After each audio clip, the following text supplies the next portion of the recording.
कि मोदी जी जब सरकार बनाए थे 2014 में, तो उस वक्त यूपीए गवर्नमेंट की सरकार थी जिसमें 350 सिलेंडर था, और 350 सिलेंडर का दाम 1250 हो गया ये 9 सालों में। तो 200 घटाकर कौन सा बड़ा चीज़ कर दी है। उनको तो फ्री कर देना चाहिए कि कम से कम कांग्रेस के सरकार या यूपीए के सरकार में 350 था तो हम फ्री करते हैं लोगों को। लालू यादव वैसे नेता है राष्ट्र के कि लालू यादव के देखने के लिए जब पाकिस्तान लालू जी गए थे तो उनको देखने के लिए रोड पर भीड़ ऊपर इतनी उमड़ी थी कि ट्रैफिक जाम हो गया था। नमस्कार, मैं हूं अयाज और इस वक्त हमारे साथ बात करने के लिए राजद नेता व बिहार अल्पसंख्यक आयोग के अध्यक्ष रियाजुल हक राजू जी मौजूद हैं। बात करेंगे, गोपालगंज के पूर्व विधायक भी रहे हैं। लंबे समय बाद आपको एक जिम्मेदारी मिली है, अब आप गोपालगंज आए हुए हैं, जिम्मेदारी मिलने के बाद क्या कुछ कहेंगे? सबसे पहले तो मैं आपके दर्शकों को नमस्कार करता हूं, सलाम करता हूं। ये जिम्मेदारी मैं इसके लिए बधाई देता हूं राष्ट्रीय जनता दल के राष्ट्रीय अध्यक्ष माननीय लालू यादव को, और इस प्रदेश के मुख्यमंत्री माननीय नीतीश कुमार को, और इस प्रदेश के डिप्टी सीएम भाई तेजस्वी यादव को मैं आपके चैनल के माध्यम से बधाई देता हूं कि हमको इस लायक लोग समझा, हमको ये जिम्मेदारी मिला। अच्छा, आने वाले दिनों में लोकसभा चुनाव है, आगे विधानसभा भी चुनाव है, इंडिया गठबंधन बनाया गया है, उसको लेकर बीजेपी जो लगातार हमलावर हो रही है, कह रही है कि ये भ्रष्टाचारियों की गठबंधन है। अगर उनको बेचैनी नहीं है तो हिंदुओं का सबसे बड़ा पर्व होता है चतुर्थी, क्या उसमें ये अचानक बैठक बुलाए हैं पार्लियामेंट का। बेचैनी तो सीधे दिखाई दे रहा है कि पहले बोलते थे कि ये लोग एक नहीं होंगे, एक हो गए, इन लोग एक हो जाएंगे तो बैठक नहीं होगी, बैठक भी हो गई। पहली बैठक हुई, दूसरी बैठक हुई, तीसरी बैठक हुई, और बड़ा आकार बनते गया। आनंद फानंद में आज तक मोदी जी जो देश के प्रधानमंत्री माननीय हैं, उन्होंने कभी एनडीए की बैठक नहीं बुलाई थी, लेकिन जब इंडिया का गठबंधन शुरू हुआ तो हम माने जल्दीबाजी कहिए उसको करके एनडीए का बैठक बुलाएगा। यही उनकी निशानी कह रही है कि वो बेचैनी में है, इसलिए कभी भी चुनाव करा सकते हैं। तो बीजेपी तो कह रही है कि भाई लालू यादव इसमें खेल कर रहा है, नीतीश कुमार साइड हो जाएंगे, उनको साइड किया जा रहा है। लालू यादव कैसे खेल कर रहे हैं? आज ये लोग महाराष्ट्र में क्या किया, मध्य प्रदेश में क्या किया, बनी हुई सरकार को खरीद फरोख्त को गिरा दिया। लेकिन बिहार के लोगों ने, मैं बधाई दूंगा नीतीश कुमार जी को और तेजस्वी जी को कि इन लोगों मिल के यहाँ भी खेल किया और बीजेपी को ख़त्म कर दिया। और बिहार जब जब अगनाड़ी लेता है तब तो देश में बदलाव होता है। अब माननीय लालू यादव को मैं बधाई दूंगा और माननीय नीतीश कुमार को, दोनों व्यक्ति मिल करके सब लोगों को एक प्लेटफॉर्म पर लाने की कोशिश किया है और आया भी है। ये लोग झूठे हम लोग को लड़वाना चाहता है, ऐसा बात नहीं है कि कोई बात है। लालू जी की 80 सोच थी, तब नीतीश जी लालू जी एक हुए और ये गठबंधन बना, और गठबंधन आगे भी बढ़ रहा है। अच्छा, लालू यादव जगह जगह पर विजिट कर रहे हैं, जा रहे हैं, तो भाजपा की बेचैनियाँ बढ़ रही हैं क्या उससे? बिल्कुल, लालू यादव वैसे नेता है राष्ट्र के कि लालू यादव के देखने के लिए जब पाकिस्तान लालू जी गए थे तो उनको देखने के लिए रोड पर भीड़ ऊपर इतनी उमड़ी थी कि ट्रैफिक जाम हो गया था। इसी से समझ लीजिए लालू यादव कितने प्रसिद्ध आदमी है। क्या रणनीति रहेगी आगे की, जो लोकसभा चुनाव है उसमें जब इतना बड़ा इंडिया गठबंधन बन रहा है, किस तरह की रणनीति रहेगी? आप इससे समझ लीजिए कि 34% 35% वोट लेके पूरे देश में बीजेपी जीत जाती है, और 65-66% हम विपक्ष दल के लोग लेकर के हार जाते हैं, अलग अलग कुंभा बन जाता है। अभी जो कुंभा एक हो गया है, तो जब 65% सीधे दिखाई दे रहा है कि 65% वोट एक जगह गिरेगा इंडिया गठबंधन में, इसी तरह हार दिखाई दे रहा है उनको। वो अपना सर्वे भी कराए हैं, यूपी हो चाहे बिहार हो चाहे बंगाल हो, जहाँ भी अपना सर्वे कराए हैं, और वो जानते हैं कि हमारी हार हो रही है। यहाँ लगभग 37 सर्वे उनका आया है, जो हमको जानकारी है 37 सीट पर जो है इंडिया गठबंधन जीत रही है, और 3 पे लड़ाई में है। उनको सीट कहाँ मिल रहा है? बिहार में 37 जीते। जी 37 जीत रही है। जो सर्वे कराए हैं उसको वो बीजेपी के लोगों की ही बात बता रहे हैं। कुछ लोग बताए हैं कि 37 पर आप लोग जीत रहे हैं गठबंधन, और 3 पर लड़ाई है, वो भी नहीं 3 जीत रहे हैं, इसलिए 40 के 40 हम लोग जीत लेंगे। अच्छा, इसके बाद विधानसभा भी चुनाव होगा, तो विधानसभा में क्या लगता है कि बीजेपी भी दावा कर रही है कि विधानसभा आएगा तो हम लोग साफ कर देंगे महागठबंधन को बिहार से?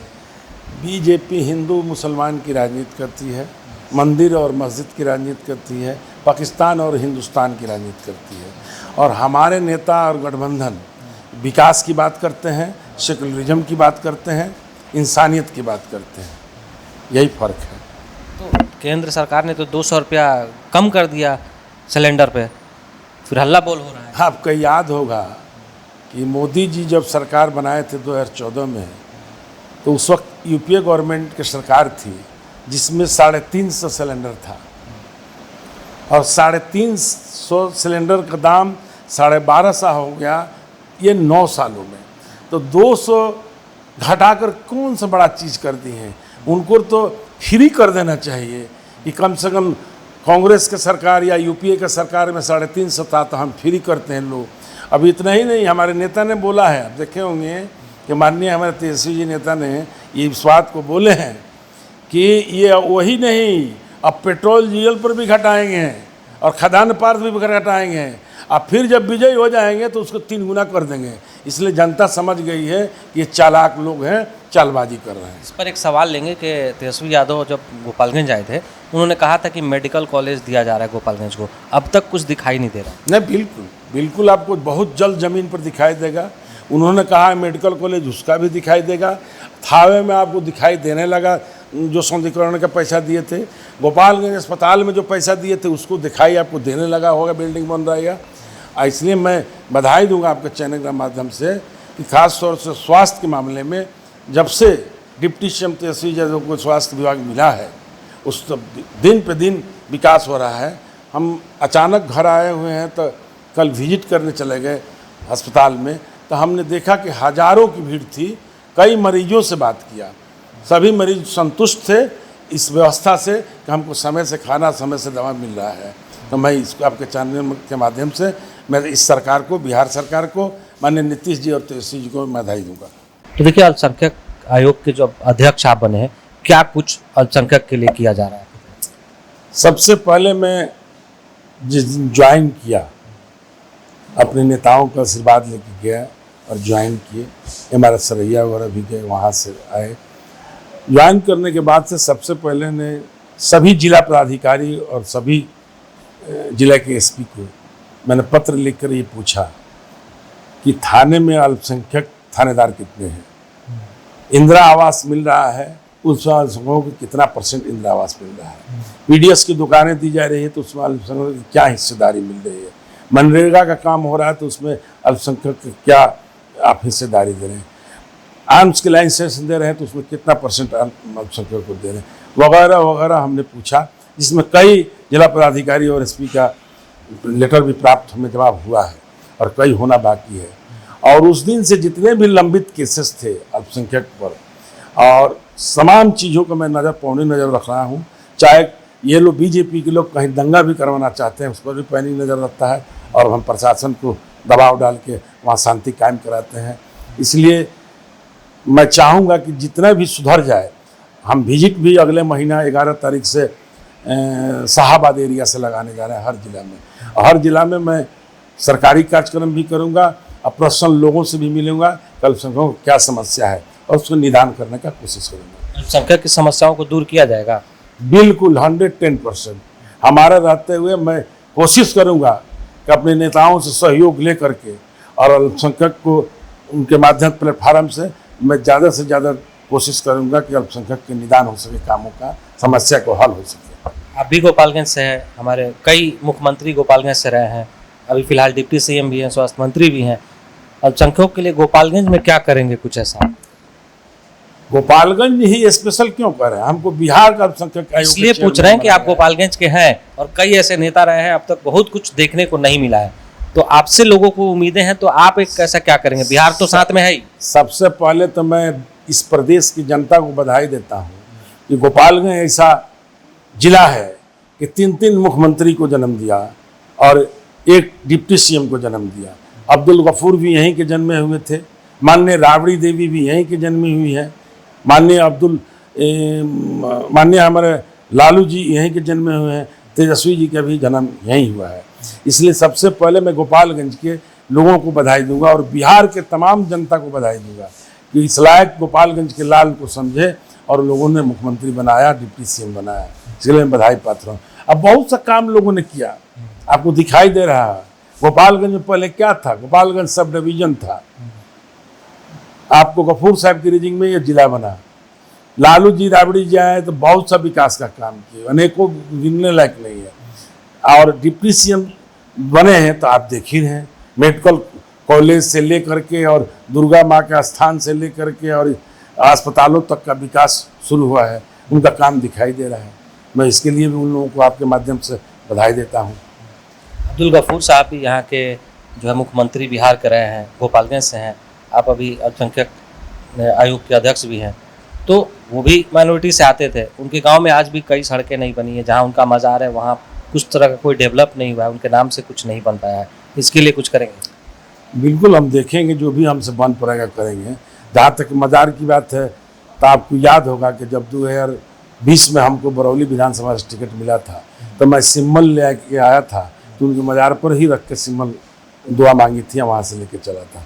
इसलिए अब्दुल गफूर भी हम लोग को सीने में बसते हैं और जहाँ तक हो सकेगा हम विकास का काम करने की कोशिश करेंगे। के पाठक को लेकर बीजेपी जो विपक्ष की पार्टियां हैं विरोध कर रही है कि उन्होंने हिंदुओं की छुट्टी को रद्द कर दिया है, तो क्या लगता है कि इसके पीछे क्या है? कि टारगेट किया गया है या फिर शिक्षा को बढ़ावा देने के लिए ऐसा किया गया है? टारगेट लोग कर रहे हैं, बदनाम कर रहे हैं कि हिंदू विरोधी हमारी सरकार है या कुछ भी।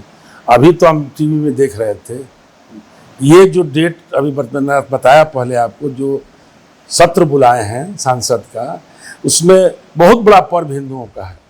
चतुर्थी कौन बोल रहे थे लोग, वो पर्व है जिसमें 6 दिन लोग भूखा रहता है। और उस पर्व में ये बुला दिए तो हिंदू विरोधी कौन है? ये लोग है छुट्टी कम करने से होता है, या हिंदू विरोधी ये है कि सबसे बड़ा पर्व में अपने काम के लिए संसद का सत्र बुला दिया?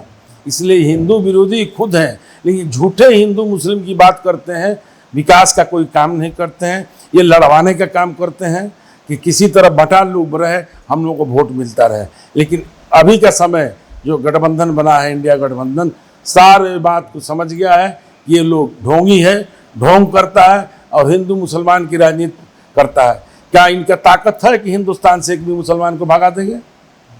ऐसा इनका ताकत है क्या नरेंद्र मोदी को? लेकिन लोगों को भड़का करके काम करते हैं, लोगों को भड़काते हैं। लेकिन मैं धन्य है बिहार की जनता कि मैं धन्यवाद देना चाहता हूँ आपके माध्यम से कि बिहार की जनता ने सारी चीज़ समझ लिया है कि ये लोग ढोंगी हैं, ये लोग हम लोग को आपस में लड़वाते हैं। हम पटीदार जैसा रहते हैं, बगल में हिंदू का घर होता है, मुसलमान का घर बगल में है, पटीदार जैसा रहता है। उसके शादी में हम जाते हैं, हमारे शादी में वो आते हैं, उसके पर्व में हम जाते हैं, हमारे पर्व में वो आते हैं। इसलिए ये वोट की राजनीति करते हैं, कोई विकास का काम नहीं करते। अच्छा, आने वाले विधानसभा चुनाव में उम्मीदें ऐसी जनता की लगी है, क्या चुनाव आप लड़ेंगे विधानसभा से? ये बात का चीज़ है, हमारे नेता कहेंगे तो जरूर मैं लड़ूंगा। बहुत धन्यवाद। हमारे साथ यहाँ के पूर्व विधायक और बिहार के अल्पसंख्यक के आयोग के अध्यक्ष रियाजुल हक राजू जी थे। उनसे खास बातचीत हुई, इंडिया गठबंधन से लेके कई जो खास बातें हैं वो बातचीत हुई है। साफ तौर पर उन्होंने कई बातों को साफ कर दिया है कि किस तरह से जो इंडिया गठबंधन बना है उसमें 2024 में चुनाव होगा, उसमें लगभग 37 सीटों पर बिहार में जीत तय माना जा रहा है। गोपालगंज से आया।